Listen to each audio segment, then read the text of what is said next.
Interim চুক্তির পক্ষে ছিলেন বা বিপক্ষে ছিলেন ব্যাপারটা না। আমি আবারও বলছি যে যদি জাতীয় স্বার্থ রক্ষা করে কোনো ধরনের চুক্তি করা সম্ভব হয়, শুধুমাত্র সেক্ষেত্রেই আমরা চুক্তিটা করব, এরকম কথা ইন্টারিমের সময় বলা হয়েছিল।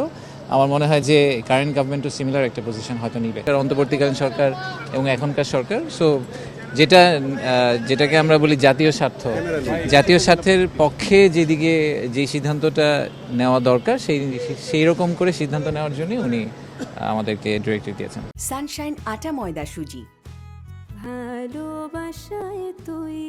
চুক্তির পক্ষে না, সরি, আমি আবারও বলি, জি, ইন্টারিম চুক্তির পক্ষে ছিলেন বা বিপক্ষে ছিলেন ব্যাপারটা না। আমি আবারও বলছি যে যদি জাতীয় স্বার্থ রক্ষা করে কোনো ধরনের চুক্তি করা সম্ভব হয়, শুধুমাত্র সেক্ষেত্রেই আমরা চুক্তিটা করব, এরকম কথা ইন্টারিমের সময় বলা হয়েছিল।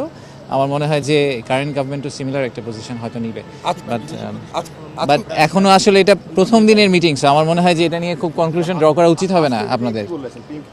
না, উনি আজকে, আমরা ওনাকে ব্রিফ করেছি, উনি আসলে আজকে ব্রিফ আমাদেরকে করেনি, উনি শুনেছেন এবং কিছু প্রাইমারি গাইডেন্স দিয়েছেন।